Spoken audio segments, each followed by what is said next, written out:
سڵاوی خوای گەورەتان لێبێ و ئەم کاتتان باش بینەرانی بەڕێز و خۆشەویست لە هەر کوێگەن جوانترین سڵاوی خوای گەورەتان لێبێ. ڕێز و سڵاو و خۆشەویستیمان هەیە تەمەنای ژیانێکی پڕ لە ئاسوودەیی و تەندروستێکی باش و دەروونێکی ئارامتان بۆ خوازین و ئومێدەوارین کاتەکانتان بە کاتێکی زۆر بەسوود بەسەربەرن بە کۆمەڵێ لەو هۆکارانەی کە دەبنەمای ئارامی بە تایبەت کە ئێستا لایەنە پەیوەندیدارەکان ڕێنماییەکی تون دەدەن لە ماڵەوەمانەوەی هاوڵاتیان. ئێمەش وەکو مێدیای ئیسلامی لە هەرێمی کوردستان هەوڵ دەدەین کە بەردەوام لە بەخشینەوەی ڕێنمایی و ئومێدابین بە هاوڵاتیانی هەرێمی کوردستان. لە مەڵقەی بەرنامەکەمدا قسە لەسەر ئەرک و بەرپرسیارەتی موسڵمانەکەین لە کاتی بەڵاو ناڕەحەتی و ناهەمواریەکاندا. پێویستە موسڵمان چۆن تەعامل بکات، چۆن بجوڵێتەوە، چۆن کاتەکانی بەسەر بەرێ و چۆن هەوڵ بدا کاتی بەتاڵی و لەش ساغی کە پێغەمبەری خوا صلی الله علیه وسلم لە چەندین فەرموودە ئاماژەی پێ کردووە چۆن دەرفەت یام سوود لەم دەرفەتە لەم بەتاڵی و لەش ساغی وەربگرێت کە لە ئێستادا بە ناوی کەرەنتینەوە بەشێکی زۆر لە خەڵک لە ماڵەکانیاندا گیرساونەتەوە بە ئومێدیەوەی خوای گەورە ئەم بەڵاو ناڕەحەتیە لەسەر کۆمەڵگەی مرۆڤایەتی و وڵاتی موسڵمانان و کۆمەڵگەی کوردستانیش لا بەرێت و کۆتایی پێبێنێ. بۆ مەبەستم ئەم ئێوارەیە میوانداری زۆر بەڕێز دکتۆر شاخەوان سیا مەنسووری دکتۆرا لە زانستەکانی فەرموودەم کردو. دکتۆریان زۆر بەخێر بێ و سوپاس بۆ ئامادەبوون. سەرەتا لەوە دەپرسم کاتێکە موسڵمان داخل بە بەڵاو ناڕەحەتی و ناهەمواریەکانە بێ ئەو وەرک و بەرپرسیارەتی کە ئەکەوێتە سەرشانی کامەیە چۆن پێویستە تەعامل لەگەڵ بەڵاو ناخۆشیەکانە بکە؟ بسم الله الرحمن الرحيم الحمد لله رب العالمين وصلى الله وسلم وبارك على سيد الأولين والآخرين محمد وعلى آله وأصحابه وأتباعه إلى يوم الدين. اللهم لا تجعل مصيبتنا في ديننا ولا تجعل الدنيا أكبر همنا ولا مبلغ علمنا ولا إلى النار مصيرنا وجعل الجنة هي دارنا اللهم آمين. سلام ورحمة لشتاغي خوي پروردگار برجي بسر جناب تانو برایانی پشکامێرە و ئەو بەڕێزانی کە گوێبیستی ئێمەن و گویان لە ئێمە ئەمان بین. دیارە ئینسانی بڕوادار هەر کاتێک بەڵاو موسیبەتێک ڕووی تێ کرد زۆر گرنگە ڕەچاوی چەند خاڵێک بکات. واتە پێویستە من و تۆی موسڵمان ئەوە بزانین کاتێک کە خوای پەروەردگار لەش ساغی ئەنێرێ هەم لەش ساغیەکەمان بۆ تاقیکردنەوەیە و هەم نەخۆشیش ئەنێرێ نەخۆشەکەش هەر بۆ تاقیکردنەوەیە، هەردووکیان بۆ تاقیکردنەوە. ئیدەن ئەوەی کە نەخۆشە چاوەڕێیەتی چاک بێتەوە. زۆر کاتەوەشی کە لەش ساغە هەر چاوەڕێیەتی نەخۆشکەوێ، هەردووکیان لە چاوەڕۆنیدان. ئینسان کاتێک کە بەڵاو موسیبەتێک هات بەسەریدا، بەڵاو موسیبەت دیارە هەموو کاتێ نەخۆشی نییە، هەندێک جار نەخۆشیە، هەندێک جار خەم و کێشە و مەشاکیلە، هەندێک جار لە دەستدانی سەروەت و سامانە، هەندێک جار لە دەستدانی کەس و کارە. ئێمە کاتێک ئەو بەڵاو موسیبەتانە دێ بە سەرمانە وەکو موسڵمان ئیسلام داوای کردو ئێمە چۆن مامەڵەی لەگەڵا بکەین وەکو جەنابەت باست کرد. گرنگە لە کاتی هاتنی بەڵاو موسیبەتدا ئێمە ئەم چەند خاڵە ڕەچاو بکەین. یەک، یەقینمان هەبێت کە بەڵاو موسیبەت بەشێکە لە میراتی پێغەمبەران. پێغەمبەران لە هەموو کە زیاتر تووشی تاقیکردنەوە بەڵاو موسیبەت بوونە. هەر ئینسانێک کەمترین بەڵاو موسیبەت ڕووی تێ بکە کەمترین بەشی لە میراتی پێغەمبەران بەرکەوتووە. وەکو زانایان فەرمویان ڕۆزا و ڕەحمەتی خۆیان لێبێ. بۆ یە کاتێک کە من بەڵاو موسیبەتێک ڕووم تێکە، خەفەتێک ڕووم تێکە، ئەبێ ئەوە بزانم کە سنەتی پێغەمبەران وا بۆ کە بەڵاو موسیبەت ڕووی تێکە. بەڵام موسڵمان بە ئاواتی ناخوازێ، بە ئاواتی ناخوازێ. ئینسانی موسڵمان هیچ کاتێشتی خراپ بە ئاوات ناخوازێ. بەڵام ئەمانە هۆکارن بۆ ئەوەی لە دەرونی ئینسان نەڕوخێت، دەرونی ئینسان نەڕوخێ. یەکەمەوە بزانێت کە ئەم بەڵاو موسیبەتە کە ڕووی تێ کردووە ڕووی لە پێغەمبەرانیش کردووە. یعنی خوای پەروەردگار پێغەمبەرانیشی تووشی تاقیکردنەوە کردووە. بۆیە ئەفەرموون هەر کەسێک 40 ڕۆژ بەڵاو ناڕەحەتیەک ڕووی تێ نەکرد ئەو با بە ئیمانی خۆیان بچێتەوە. یعنی 40 ڕۆژ ئینسان هیچ خەفەت دکتۆر ببوورە بەڵاو ناڕەحەتیەکان پەیوەندیان بە ئیمانەوە هەیە. هەندێک جار بەڵاو موسیبەت کاتێک کە بۆ ئینسانی موسڵمان دێ، بۆ ئینسان دێ لە عەرەبیدا پێوترێ ئیبتیلا. بەڵێ خوای تەعالا ئینسان ئیبتیلا ئەکات، تاقی ئەکاتەوە. بەڵام بۆ ئینسانی بێباوەڕ ئیبتیلا نییە. ینی بۆ تاقیکردنەوە نییە بۆ ئیمانەکەی دەرکەوێ یان ئیمانەکەی دەرنەکەوێ، هەر بەڵایە بۆ خۆی بەلاە بۆ ئینسانی بێباوەڕ. بۆیە ئەمە خاڵێکی زۆر گرنگە ئەوەی کە لەسەری بڕۆین بابەتی ئەوەی کە ئینسانێ بەڵام موسیبەت ڕووی تێ بکە ئەبێ ئەوە بزانێت کامە سنەتی پێغەمبەران بۆ پێغەمبەران بەڵام موسیبەت ڕووی تێ کردوون. یعنی پێغەمبەری خوا فەرمی صلی الله علیه و سلم من دوو هەندی ئێوە نەخۆشەکەم تام لێ دێ پێغەمبەر بۆ خەڵک لێ ڕاکردووە وەکو پێغەمبەر ئێ چەند ساڵ نەخۆشی بووە. ئەمە خاڵێکی تر بۆ مامەڵەکردن لەگەڵ بەڵام موسیبەتە کە ڕوومان تێکە سوپاسی خوای پەروەردگار بکەین بەس نەبوو بەڵاکە لە دینمانە نەبوو بەس نەبوو ئەم بەڵایی کە ڕووی تێکردوین لە دینمان نەبوو. ئەی باش ئەگەر من خوا نەخواستە دینم لە دەست بدایە ئیمانم لە دەست بدایە باوەڕم لە دەست بدایە ئەو کاتم کارەساتەکە گەورە بوو بەڕاستی. بۆیە اللهم لا تجعل مصيبتنا في ديننا. ئینسان سوپاسی خوا بکە بڵێ خوایە ئەم بەڵاو موسیبەتت ناردۆ پارەم لە دەست چووە بەس نەبوو دینم نەبوو ئەم بەڵاو موسیبەت ناردۆ خوای پەروەردگار کە سوکارێکت لێجیا کردومەتەوە بەس نەبوو دینەکەم نەبوو دینەکەم پارێزراو بێ.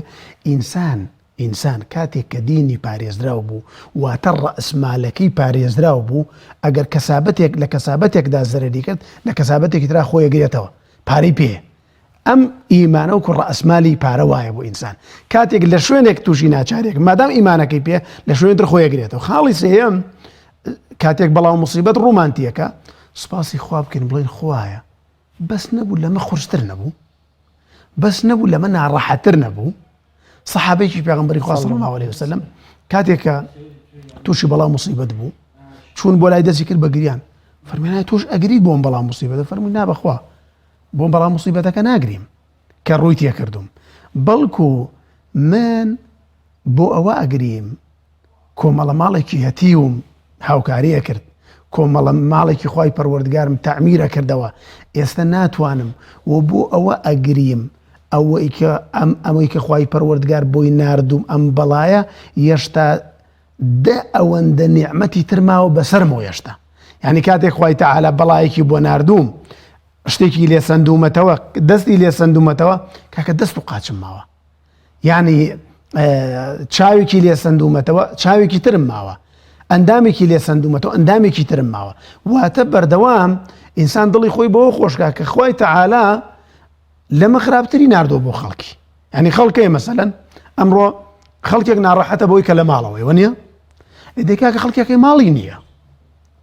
ینی بەس نەبێ بەڵاو موسیبەتەکە ئەوەندە قورس نەبووە وە نییە یا خەڵکی وامانەیە 20 ساڵە لەسەر قەرەوێڵە خەڵکی وایە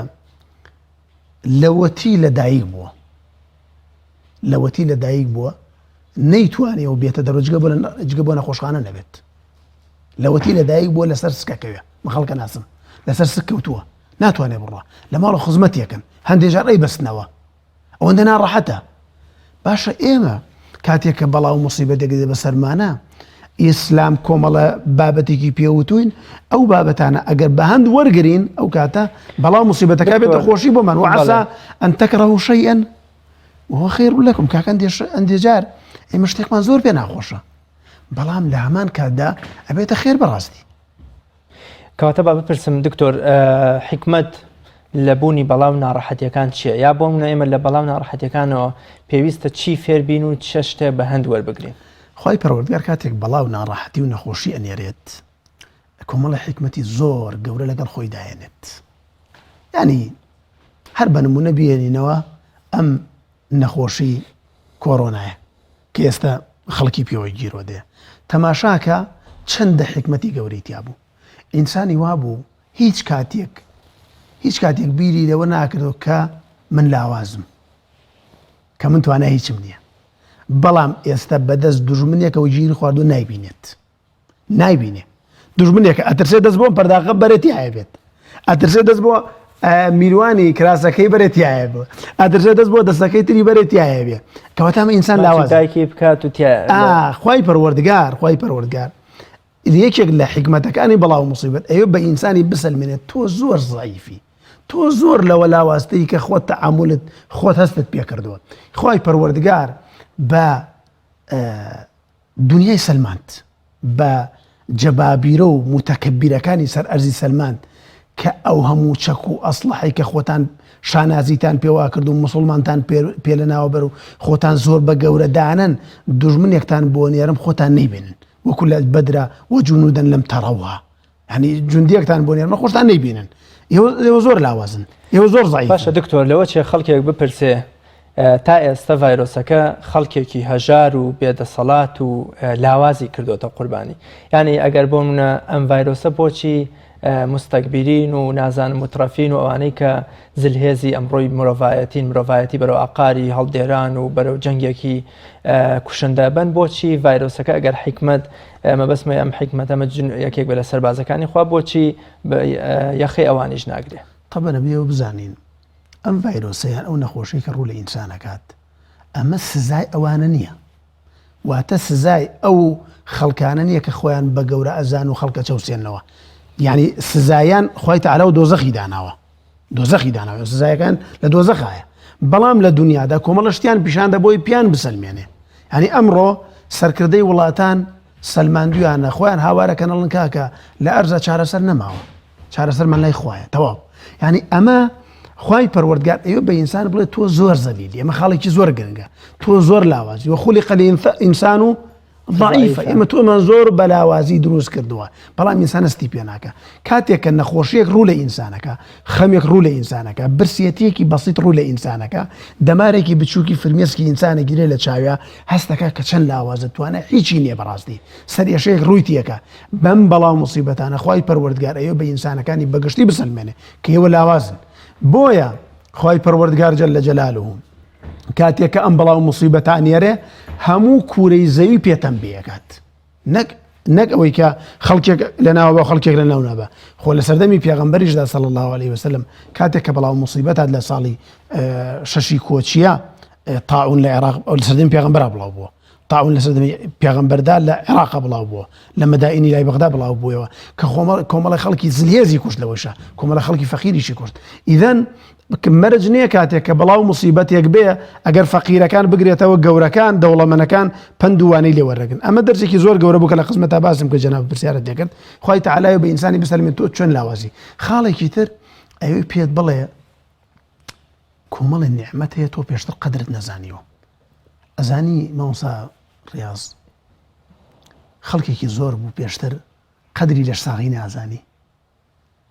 ئەزانی قەدری دەرە و کوڵان و جادەکانی نازانی ئەزانی قەدری ئەو بەهارە خۆشەی نازانی ئەچوو تۆقیوە ئەزانی قەدری حڕیاتی نازانی کاتی ئەچوە دەرە حڕ بوو بەسەر شەستیدا ڕووی کەس نەوڵێ بۆ کوێ ڕۆیت بەڵام ئێستا سجنە یەکێکی تر لە بەندیخانە سجنە بەوەی تاوانێکە و کردیت ئەمش لە ماڵەوە سجنە یعنی خوای تەعالا ئەیەوێ بەو بەڵاو موسیبەتانە کۆمەڵی نیعمەت کە پێشتر ئەو ئینسانە تێیدا بۆ بیری ئەو ئینسانە بێنێتەوە بەڕاستی ئمە کۆمەڵی نیعمەتی زۆر زۆرمانە بوو یعنی تۆ هەر کاتێک بتویستایە ئەچووی سەرێکت لە دایکت ئێستا ناتوانانی سەر لە دایکت دیت دایکت کە خۆشەویستترین کەسە بەلاتەوە ئێستا لەواچێ بڵێ بمەیە بۆلام چونکە لەواچێم نەخۆشیە بتگرێ بێ بۆلام لەو ڕێیە تووشت بێت یعنی ئازادیەکان ئەو نیعمەتانەی کە پێشتر پێیدا نیعمەتی ئەمان نیعمەتی لەش ساغی کە ئێمە بەڕاستی پێشتر نەمانەزانی ئێستا بەهۆی ئەم بەڵاو موسیبەتەوە ئێمە ئەو نیعمەتانە زۆر بەڕوونی ئەیبینین کە نیعمەتی ئازادی جارێ چەند خۆش مرۆڤیش تا شتێ لە دەست نەدا نازانێت چەندێک گەورە و خۆش بووە ئینسان ئەمڕۆ ئەدەی بەلای مزگەوتەکان هەموو دەرگای مزگەوتەکان داخراوە چخوا چەند حاڵەتێکی ناخۆش چەند ناڕەحەتە بۆ ئینسانی بڕوادار لە پەنای ماڵەکەیدا ئێستا مزگەوت 5 فەرزە بڵێ وەرە بۆ نوێژ تۆ بڵێ نایم ناتوانم چونکە خاوەنی حەیالە سەڵات پێی باشە من نێم پێشتر قەدری مزگەوتمان نازانی ێزانی بۆ چونکە هەر لە منداڵیەوە لەگەڵ باوکمان و برامان ئاچوین بۆ مزگەوت قەدری بەسەکە دەرگا داخراوە قەدرەکەی زۆر ئەزانین ئەوەش بابەتێکی ترە بابەتێکی تر خوای پەروەردگار کە کاتێک بەڵاو موسیبەت ئێنێ بەسەر ئینساندا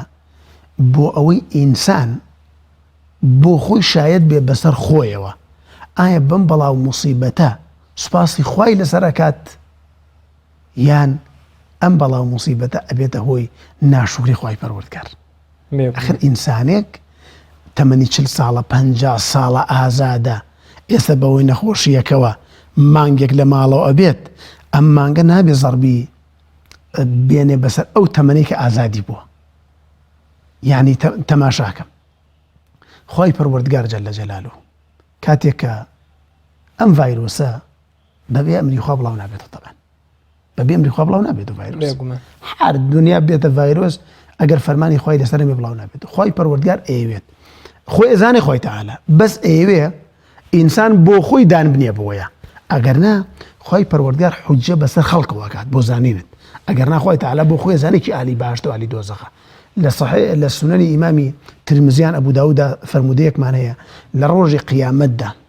خۆی پەروەردگار هیچ کەسێک ناخاتە ئاگری دۆزەخەوە هەتا ئەو ئینسانە ئیعتیرافەکە کە ئەشەو بیلە تاوانەکانم گوناهەکانم مستحقی دۆزەخ بکات لێرە ئینسانەکە بۆ خۆی ئیعتیرافەکات لەم دنیایەشدا خۆی پەروەردگار ئیعترافی ئینسان ئیعترافەکەی خۆی ببینێ ئایا سوپاسگوزاری خۆی بووە یان سوپاسگوزاری خوا نەبووە کاتێک کە سوپاسگوزاری خوا بخوای بگە پاداشتی بۆ نووسێ پاشان خۆی تەعالا ئێوە لەم کاتەیە لەم کاتی بەڵام موسیبەتەدا ئینسانەکان تاقی کاتەوە بۆ معنایەکی بۆ معنای ئەو کەسانەی کە خۆی پەروەردگار ماڵێکی پێداون کە ماڵی خوایە ینی ماڵ و سەربوت و سامان ڕۆژێ لای تۆ ڕۆژێ لای منە ڕۆژێ لای ئەوە ئەوە خۆی پەروەردگارە ئەیدا بە هەموو کەسێ تەبەن ماڵ و سەربوت و سامانی دنیا ئیمان ئەدا بە ئینسانی مسلمان فقط بەڵام ماڵ و سەربوت و سامان ئەدا بە هەموو کەسێ خۆی تەعالا ئەیەوێت بۆ ئەو ئینسانە بسەلمێنێ کە ئایا تا چەندێک ئاگەی لە هەژارە تا چەندێک ئاگەی لە نەخۆشە تا چەندێک ئاگەی لە بێنازەکانە تا چەندێک ئاگەی لە هەژارەکانە تا چەندێک ئاگەی لە کرێخانەوە تا چەندێک ئاگەی لە خەڵکێکە کە نێبی خوا تاقیکردنەوەی بۆ ئەوانشکاکە کە خۆی تەعالا سەر بە سامانێکی پێداوە بینەرانی عەزیز و خۆشەویست دەوەش لە ڕێی ئەو ژمارە تەلەفۆنانی کە ئێستا هاوکارانمان لەسەر شاشە دەیخەنە پێشچاویەوە عەزیز و خۆشەویست دەتوانن پەیوەندی بە بەرنامەکەەوە بکەن هەر سەرنج و پێشنیار و پرسیارێکتان هەبێ ئاراستەی میوانەکەم بەڕێز دکتۆر شاخەوان سیا مەنسووری بکەن تا منیش بتوانم لە زاری بەڕێزیانەوە وەڵام بۆ پرسیار و سەرنجەکانی بە عەزیز و خۆشەویست وەربگرمەوە هەر پرسیارێکتانە بێت کە ئێوە بێگومان ڕۆژانە لەوە چێت لە ماڵەوە بەرخورد و بەریەکەوتنێکتان هەبێت جیاواز لە کاتەکانی دیکە لەگەڵ خێزان و مناڵ و دراوسێ و زۆر شتی دیکایە بۆنە لەبارەی قبولکردنی پەیوەندی کۆمەڵایەتەکان کەسێ بێت بۆ ماڵتانایە و بچن بۆ ماڵ یەکێکی دیکە هەر پرسیارێکتانە بێت لە ڕێوە ژمارانەوە لە خزمەتتانان دەیبین و بەرنامەکەشمان دەوڵەمەندترەکەن زۆر باشە دکتۆر یەک خاڵما بوو عەفوان ئەوە زۆر گرنگە بۆ ئینسانی مسلمان حکمتێکی تر لە حکمەتی ئەم بەڵاو موسیبەتانەی بۆ پاکردنەوەی ئینسانە ئینسانی مسلمان یعنی کاتێک کە ئینسانی مسلمان تووشی بەڵاو موسیبەتێکە بێ یێگومانی تیانە ئەو ئینسانە تاوانی لێڵەوەرێ کە هەموو ئینسانێ ئەوەی پێخۆشە هەموو ئینسانی حەزی لەوەی بەڕاستی کە کاتێک گوناهێکی کردووە هەر لە دنیادا خوا عقوبەکەی با نەگاتە قیامەت بەڵام دکتۆر ئێمە سەرەتا بۆ مەسەلەی پاکبوونەوەی هێشتا داخلی خوا نەخواستە ئینشەڵڵا قەت داخلیشی نابین نەخۆشیەکە نەبووین بەڵام مەبەستم ئەوەیە خەڵکێکیش هێشتا داخل نەبوو ئەلحەمدولیلا ئەو دوو ڕێژەی مردنەش کە لە سلێمانیا بۆ خۆیان هەر نەخۆشی درێژخانی و نەخۆشی تریان نەبووە تا ئێستا نەخۆشیەکە نەبووەوەی کە ببێتە نەخۆشیەکی بکوژ لە وڵاتەکەمانە بۆچی هاوڵاتی ئێمە لەگەڵ ئەمەشا کە هێشتا خێزانەکەی ئارامە وڵاتەکەی ئارامە بەم هەموو ترس و تۆقینەوە سەیری ئەم پەتایە دەکا ترس لە ڕزق و ڕۆزی ترس لە چوونە دەرەوە ینی خەریکە شێتە بێم هێشتا دە ڕۆژە لە ماڵەوەیە و ئازانێت هەموو دنیا بەسەرەوە ڕووخاو ئەم هەموو ترس و دڵە ڕاوکێ و خەم و خەفەتە ئەهێنێ کە هاوڵاتی ئەمە بۆ ئەم نەخۆشیە وەکوڵێ بەسەر خۆیان دایباراندووە خەڵکی زۆر لە فەراغی ڕوحی ئاژی ئەبێەوە بزانین کاتێکە لە فەراغی ڕوحی ئاژی پەنا بۆ شتی ترە بێت ئەمە خاڵێکە هەنی کابرا تۆ کەسێکی خوێنەواری لە ماڵەوە خۆت خەریک کردو بە خوێندنەوە بە نووسینەوە کەسێکی تر بە هەمان شێوە بەڵام کەسانێک هیچ بەرنامەیەکیان نەبوو لە ڕابردوودا ئێسش کە لە ماڵەوەن بێبەرنامن بەداخەوە هەست دەکەن کە ماڵەوە زیندانێکی ئینفرادیە بۆیان بۆیە پەنابن بۆ دەرەوە هەندێکی تر پێیان خۆشەکە هەر حکوومەتەکە حکوومەتێکی خراپە بۆ دژایەتیکردنی حکوومەتەکە ئەوەی پێچەوانەی ئەوان بێ ئەمان بیکەن خەڵکێکیشەوە پێخۆشە یعنی مەسەلەن ئەم حکوومەت هەرێمی کوردستانە باوەڕ بکە لەو ڕۆژەوەی کە دروست بووە هیچ کارێکی هێندی ئەم کاری مەنعەتە جەولە باش نەبووکە کردوێتی هیچ کارێکی خۆ کاکە خەڵکی گلەی لە حکوومەت هەیە بەڵام ئەگەر خەڵکێکیش خراپی خۆچاکێر هەیە لەگەڵ ئەوەشدا بۆی خەڵکێکی پێچەوانەی ئەوە بجوڵێتەوە ینی پێچەوانی شەپۆلی حکوومەتەوە بڕازانی حەق و ڕاستیەکە لەوەدایە هەندێک خەڵکیش بەڕاستی ڕاهاتوون لەسەر کۆمەڵێ پەیوەندی کۆمەڵایەتی دەرچوون یعنی ناتوان قەناعەت بەخۆیان بکەن لە ماڵەوە بن ینی من ئەمڕۆ لە جێگەیەک بووم خەڵکێک چوو بوونە دەرەوە یعنی دەستگاکان هاتن دەستگاکانی حکوومەت هاتن داوایان لێکردن ناردیانیانن بۆ ماڵەوە دەریانیان کرد لەو جێگایەدا کە ئەوان ڕۆشتنەوان هاتنەوە ئەو خەڵکی تر ئەمە بەڕاستی کارەساتە ینی کارەساتە ئینسان بە هیچ جۆرێک حساب بۆ ئەم ڕێگریەنەکە حساب بۆ ئەم لە ماڵبوونە نەکات کە کارەساتە باشە دکتۆر دەچمە هەولێر دایکی ئایەمان لەگەڵە سڵاوی خوای گەورە لێبێ دایکی ئایە لە هەولێر فەرموو سەرنج و پەیامێکی دەیە بۆ بەرنامەکە لە خزمەت تابین. السلام عليكم ورحمة الله وبركاته. وعليك السلام ورحمة الله. بس أحمد بله ما مستعجل والله بس خزم لي بو بجداري كم يعني لأخوي جولة لوتي لدايق بوما يعني فاهمة كما دعوة هديكم لأخوي جولة كرده هل هم يبون زيبا زي كردوه سپاس بۆ خوا. الحمد لله يعني زور سيرة دعوة هرسيك ليها كم إلا يعني أقدر نزيك إلا بون زيبوا اتنظام شون ساعتي خواهي قورة بكم یاخوا ئینشەڵا هەروە بمێنیتەوە دوعایەکیش بکە بەڵکو خوا ئەم بەڵا موسیبەتە بەسەر هەموو کۆمەڵگەی مرۆڤایەتیەوە لابرێ ئینشاءالله. إن شاء الله ئەوەش نعمەت و فەزلی خوایە کە جەنابتان لە واستان کە هەردوو ئاو پاڕانەوەیەکتان لە خوا کردو خوا بۆی جێبەجێ کردوون و وەڵامی داونەتەوەش سپاسگوزاری خوایەوێ. الحمد لله بس يعني زور يعني ببردوام الحمد لله عليهم الحمد لله يعني أو كلمة زور لسردما يعني داواي زوازم كير خواتمي داواي من ظالم كير خواتمي داواي ما خانيكم كير خواتمي داواي دومي شم كير خوا أول شيء فيهم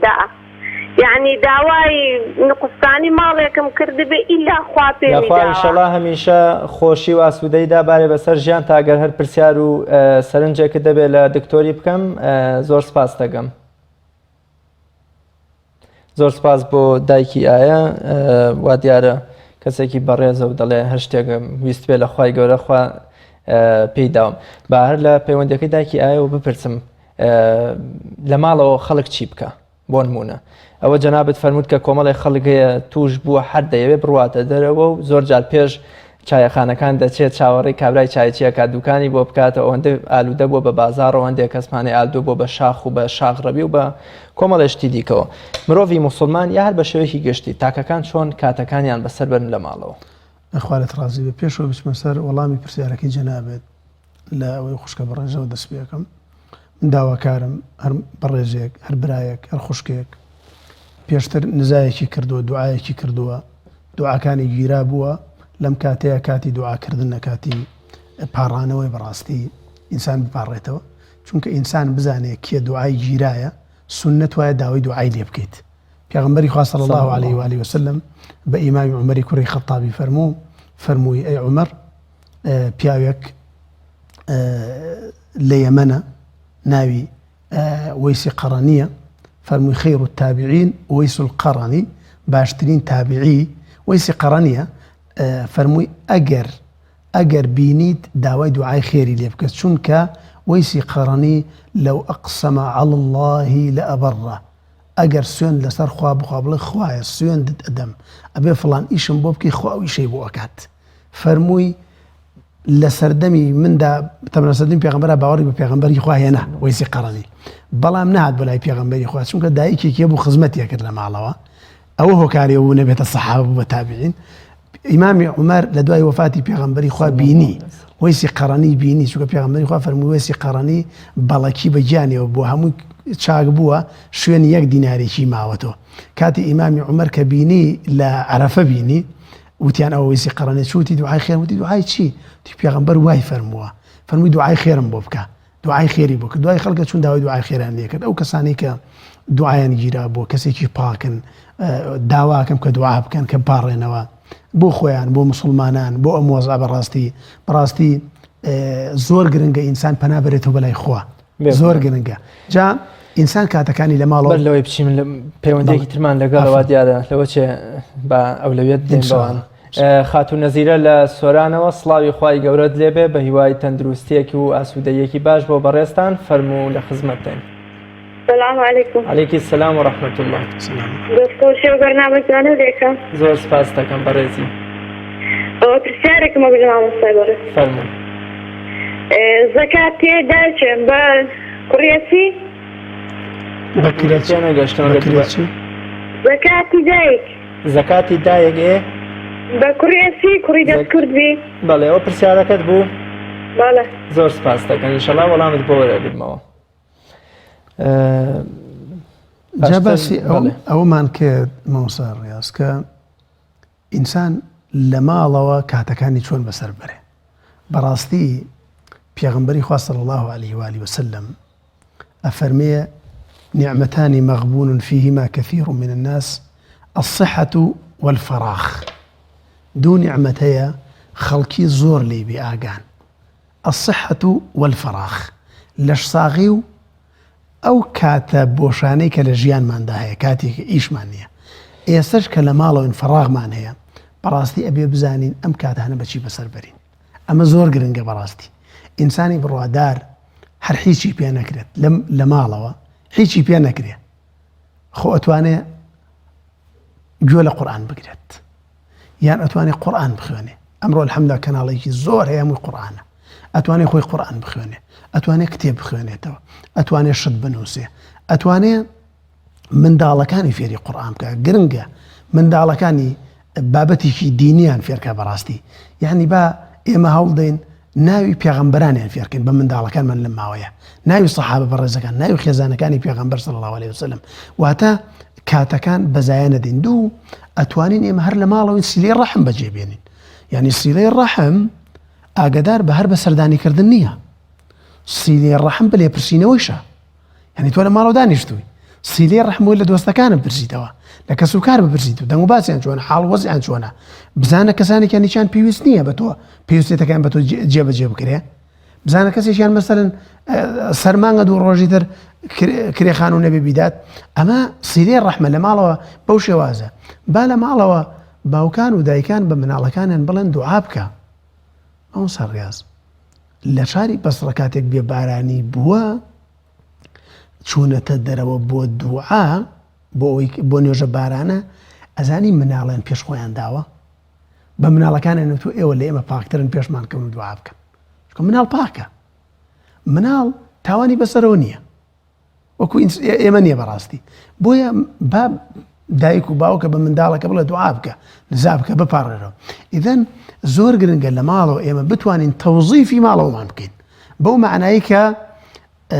توانی بێتمان لە دوای دەرچوونەکەمان بڵێن ئەشەو بیلا و مدەیە کە لە ماڵەوە بووینە جێدەستمان دیار بووە چکە بەڕاستی ئینسان کاتێک لە مانگێک لە ماڵەوە بوو هیچ بەرنامەیەکی نەبێ بۆ ژیان هیچ شتێکی نەبێ هیچی پێ نەکرێ کاکە خۆ لە فەیسبووکی خۆی کە دوانە کۆمەڵی بابەتی دینی بڵاو کاتەوە لەسەر جوانیەکانی ئیسلام لەسەر سومعەتی ئیسلام وانە بۆیە بەڕاستی ئێمە زۆر گرنگە بزانین ئەو براو خوشکە بەڕێزانە من خوشکارە و بەردەوام زۆر بەیان کەرەنتینە بوونە لە ماڵەوە تا ئێستش یعنی خوشکانە هەر لە ماڵەوە بوونە بەڕاستی ئەوە خەریکی خزمەتکردنی منداڵ و ماڵ و ئەوانە بوونە خۆی تەعالا بە ئەجر بۆیان نووسێ بەڵام ئێستا پیاوان کە لە ماڵەوەن گرنگە بەڕاستی ئەم لە ماڵ بوونیان بکەنە عیبادەتێک هیچ نەبێ با ڕۆژی کابرا با 200 سەڵاوە دەر پێغەمبەر بدەن کاتەکانی یعنی ئەتوانێ شتی دنیایی و شتی قیامەتیش بکە بەس با کاتەکە ئەوەندە بە ئاسانی بەسەریدا نەچێکە بە دوو ڕۆژی تر لی پەشیمان بێت بڵێ خۆزگا و مندەی لە ماڵەوە بووم ئەم کارم بکردایە سەیری مۆبایلەکەی کە لەواچێ ناوی وای تابێت ڕەفیق وای تابێت 10 ساڵە هەواڵێکی نەپرسی بای ساواڵی پرسێت زۆر باشە دایکی ئیبراهیممان لەگەڵە لە هەولێرەوە دایکی ئیبراهیم سڵاوی خوای گەورەت لێبێ هیوای سەلامەتی و تەندروستی بۆ بەڕێستان و هەموو دانیشتوانی هەولێر فەرموو پەیامەکەت بگەێن سەلامی خوای لە تۆ لە مامۆستای بەڕێز بێ لەسەر زۆر سپاس بەناوی دکتۆریشەوە دەستخۆشی تەوەرەکەت لێ یەکەم هیوادارم هەر سەرکەوتێک ئینشەڵڵا ئەو کەناڵە بڕێزە. زۆر سپاس. ئەهلا سەلامەتی دەوەرەکەتان زۆر جوانە وەڵڵاهی هیوادارم سەرەتا ئێمە دەرس وەرگرین لەم ڤایرۆزە و ئەو کاتانەی لە ماریشی زیاتر خۆماندا جێلەگرتن لە قورئان و مەشغوڵکەین لە وتارەکان لە شتی باش یاخود ئافرەتان لە ماری خۆیان بە شتێکەوە مەشغوڵکەن کە لە خەیاتی بیان ئیشی چنین دیکاتەکەمان هەم لە بۆ دنیای هەم لە بۆ قیامەتی بەکاربنین لەسەرمان ئەوها بە ئاسانی نەڕۆمان سەجن و هیوادارشم خوای گەورە ئەو ڤایرۆزەمان لەسەرلا با دەست لە بەرەوەی دەرکەین دەستەکان بکرێتەوە بەڕاستی زۆر زۆر پەرۆشمەمە سەر جمعایە زیاتر خەمی ئەوەمان کە مزگەفتەکان دەرگیان داخراوە بەخوای وە دەزانم لەسەر ئەو دنیای نیمە خوای گەورە ئینشاڵڵا جارێکی دیکە بە هەم ئەمن و ئاسایش و بە مزگەوت کاتە فکر لە خودبەکان دەکەم و باوەڕکێ گریانم دێ زۆر زۆر پەرۆشمە زۆر زۆر بەس لەبەر خاتری مزگەفتەکان هیوادارم خوارشمی تێکە هیوادارم خەرکێکەش هەمووی لێ خۆی بگەڕێتەوە باوەشی خوای گەورە تۆ بەی بکە هەست بە غەرەتیەکان نامکەن بەڕاستی ئەمە زۆر زۆر خراپم ناوەستا زۆر قاتمان زۆر درێژ کرد بۆ بەرامبەر گوناح هیوادارم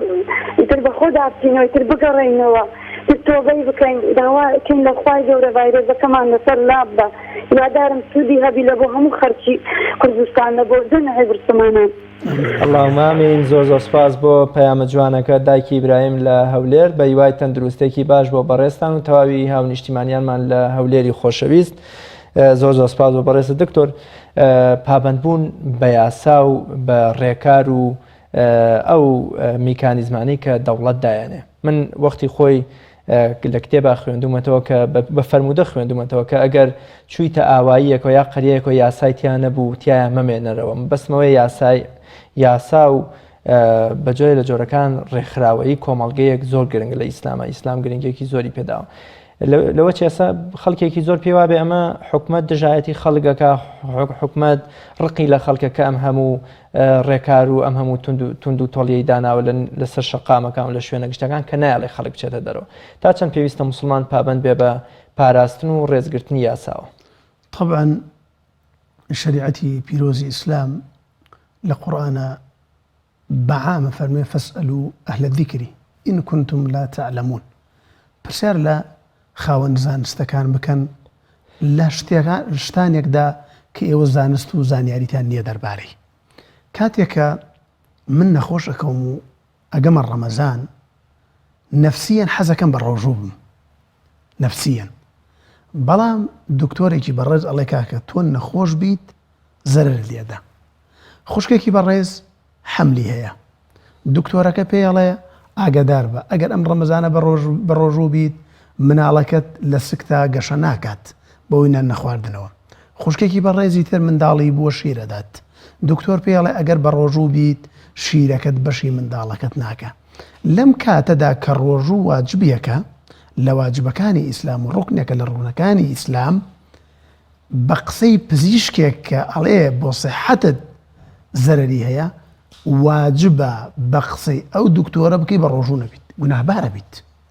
بڵێ وەڵای من حەزەکەم و من ناڕەحەت منە لە ڕووی شەرعیە و گوناهبارە بیت ئەمە لەمەوە دەست پێ بکەی ینی لە ئینسانێکەوە دەست پێ بکەین. دکتۆرەکەش ڕقی لە نەخۆشەکەی نییە. دکتۆرەکە ڕقی لە نەخۆشەکە نییە.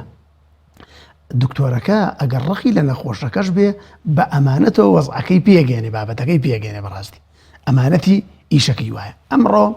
تەماشاکە مەسئلەی دکتۆرەکە و نەخۆشەکە و ڕۆژۆکە پاشان مەسئلەی یاسای مرور ینی ئەگەر یاسا باسیکن یاسای مرور ئیجماعی زانایانی ئومەتی لەسەرە مەجمەعی فقهی ئیجماعیان هەیە لەسەر ئەوەی کە مەجمەعی فقهی مەجمەعیشی عالەمیە ئیجماعیان لەسەر ئەوە هەیە پێچەوانەکردنی یاساکانی هاتوچۆکردن وەکو پێچەوانەی قورئان و سونەت وایە. ئەگەر پێچەوانەی یاسای هاتوچۆ بکەیت هەر کەسێک پێچەوانەی یاسای هاتوچۆی کرد هەر کەسێکی تر یعنی یاسای هاتوچۆ پێ دەڵێ لە 120 بڕۆ لە 140 لە ئینسانێکتدا کوشتت بە پێی ئەو فتوایە بێ ئەو قاتیلە قەتلی عەمدە گوناهبارە بێت. ئەمە ئاو حکوومەتیش ئەمڕۆ کاتێکە حکوومەت ئەمڕۆ حکوومەت کێ قسەی بۆکە دکتۆرە بەڕێزەکانن پێیان ئەڵێ ئەم نەخۆشیە بەری یەککەوتن هەبێ خراپە. یعنی ئێستا کە من و تۆ لێرە دانیشتوونە لەبەر خاتری خەڵک دانیشتون لێرەدا لەبەر خاتری خەڵکاتون بۆ یارە ئەگەرنا بەریەکەوتن خراپە بەڕاستی بۆیە پێچەوانە جوڵانەوەی ئەم بڕیارانەی کە ئەمڕۆ حکوومەت داوێتی بۆ پاراستنی سەروەت و سامانی خەڵکە بۆ پاراستنی لاشە و لەش ساغی ئینسانە هەر کەسێک پێچەوانەی ئەمە بجوڵێتەوە باوەڕ بفەرم و گوناحبار بووە گوناحبارە بێت تاوانی کردووە من ئەگەر بزانم تووشی نەخۆشیەکی گوازراوە بوومە بێم یەقینمە بێت توش بوومە بێم بۆ لای جەنابەت و تۆش توشکەم یەقینم هەیە کە گوناحبارە من تۆم توش کردو چونکە من هۆکار بوومە من هۆکار بووم پیان وتم مەڕۆ دەرەوە کاکە من وتم منە خێرا دەچمە دەرەوە بۆیە بە کورتی و بە گشتی پێچەوانە جوڵانەوەی ئەم یاسای بەرەنگار بوونەوەی ڤایرۆسی کۆڕۆنایە هەر کەسێک بیکات هەر ناوێکی هەبێت بەڕاستی گوناحبارە بێت بەڕاستی تاوانبارە بێت چونکە ئەمە کاکە ئەمە نەخۆشی ئەمە دوژمنێک نیە عەرزی عەزەڵاتی لەگەڵا بکەی بچی بۆ بەرەکانی جەنگ کاکە جاران خەڵکە چوو دژی داعش ئەجەنگی بۆی کوردستان دایکردنەکەن کاکە ئێستا پزیشکەکان پێمانڵن لە هەموو کۆڵانێکایە ئەبێ نەیتە بەردەرگاکەت چونکە تووشە بیت خەڵکی ترش تووشەکەی بەڕاستی یعنی ئێستا کەسێک لە عایلەیەکە تووشە بێت کەس و کارەکەشی توش بووە کەسێک لە شارێکە تووشە بێت هەموو شارەکە تەوقەکرێ نایڵ خەڵک بێتە دەرەوە یعنی هەر ئینسان خۆی نییە بەڕاستی پاراستنی نفسی خۆت نیە پاراستی نفسی خەڵکیشە ئەگەر خۆمان خۆش ناوێت با خەڵکمانەوە دکتۆر ئەوەی کە لە میدیاکان هینە بێ پەیڕەویکردن بە بەشێک لە فەرمودەیەکی پێغەمبەری خوا صلی الله علیه و سلم کە پشتێنەیەکی تەندروستیە و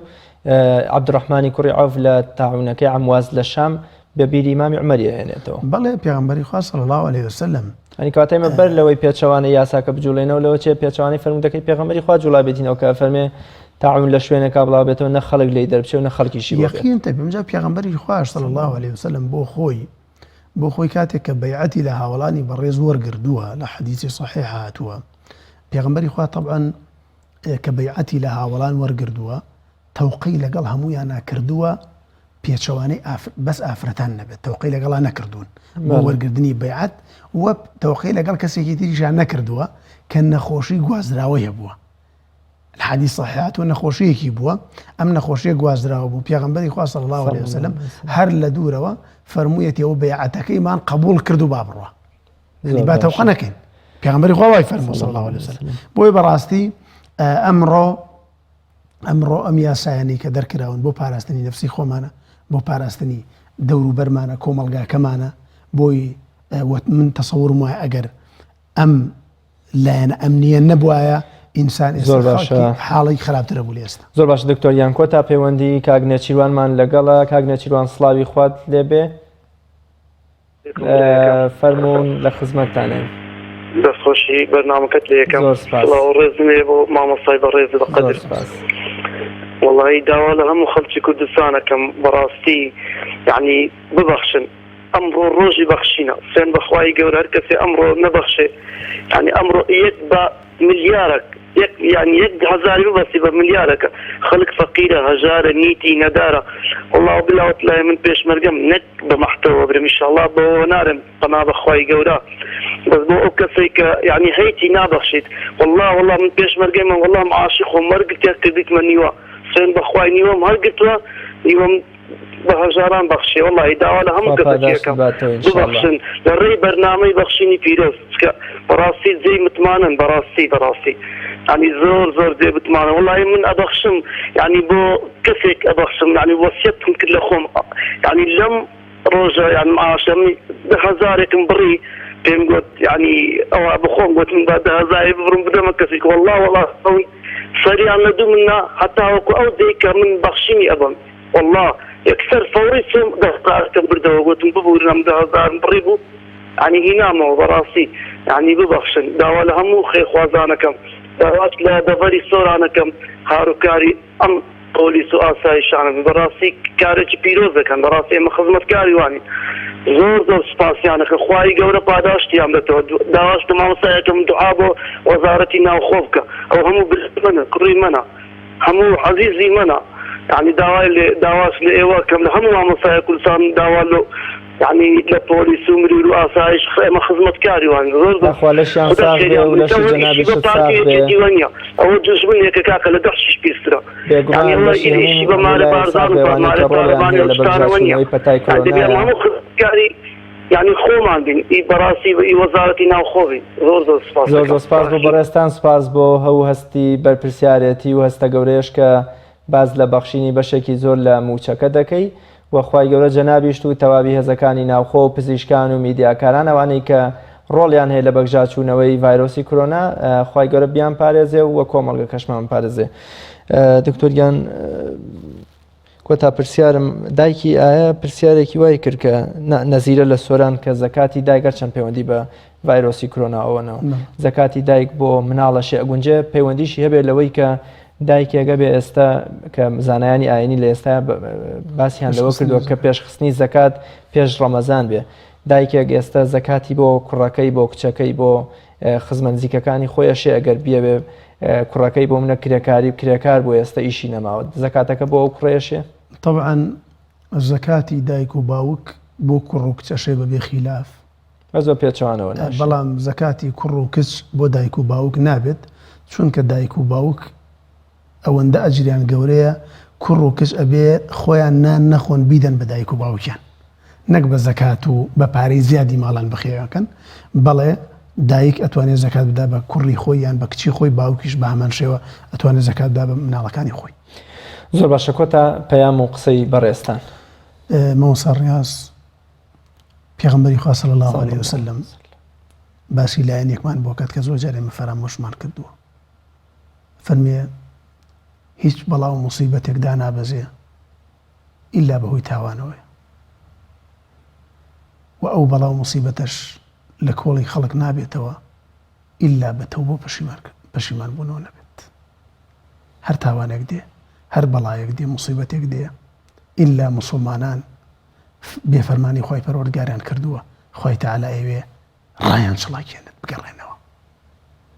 و ئەم بەڵاو موسیبەتانش ناگەڕێتەوە لەسەر خەڵک سوک نابێ ئیلا بە تەوبە نەبێ من داواکارم بەڕاستی لە هەموو موسڵمانێک لە جێی خۆیەوە نی تەوبەی و پەشیمانی خۆی دەربڕێ وڵای خۆی پەروەردگار جەل جەلالەوە دوعا بکە نزا بکە بپارڕێتەوە واروەها کۆتا داوام بۆ خەڵکی بەڕێز ئەوەی کە دەوڵەمەند و خۆی تەعالا پێی داوە وەڵاهی فرسەتە لەم کاتەیە فرسەتە بەڕاستی ئەو بەڕێزانی کە ڕۆژانە ئەچون کرێکاریانە کرد و ئێوارە پارەکانەدا بە تەماتە و باینجانیان هێنایەوە ئێستا کرێکارێکیان نەماوە و ئەو پێویستیان بە هاوکاریە ئەو بەڕێزانەی کە کرێچین ئیشی تەکسیان بووە مەسەلەن ئێستا تەکسیەکەیان لە ماڵاوەکو بلوکێک هیچ کارێکی پێ ناکرێت هاوکاریان بکەن ئەو بەڕێزانەی کە پێشتر عارەبانێکیان بەدەستەوە بووە لە بازاڕە ئیشیان پێکردووە ئێستا ئیشەکەیان پەکی کەوتووە هاوکاریان بکەن خۆی تەعالا بەڵاو موسیبەت لە خۆیان دوورەخاتەوە و ئەجر و پاداشتی گەورەش ڕۆیان تێکا بەڕاستی وهروەها ئەو بەڕێزانەی کە لە شارەکانەوە بڕا بەڕێزش ئیشارەتی پێکردووە من ئومێدەوارم هەموو لایەکمان هاوکاری ئەو بەڕێزانە بین ئەو دکتۆرە بەڕێزانە بین ئەو برا بەڕێزانە بین کە بە سەرمای شەو لەسەر جادەکانن بە گەرمای خۆر لەسەر جادەکانن بە پێوە وەستاون شەو ڕۆژ بۆ پاراستنی نفسی من و تۆن ئەوانیش برای منن برای جەنابتن دراوسی منن دراوسی تۆن بەڕاستی ئینسان ڕێزیان لێ بگرێ ئینسانە بەڵێستانە بنرخێنێ بەڕاستی هاوکاریان بێت کارێک نەکا کە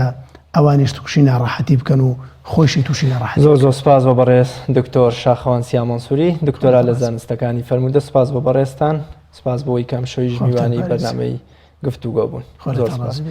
خۆشەویستان سوپاسێکی زۆریش بۆ ئێوە کە تام ساتە بینەری بەرنامەکەمان بوون تا بە یەگەشتنەوەیەکی تر بەخوای گەورە مێهرەبانتان ئەسپێرم خواتان لەگەڵ.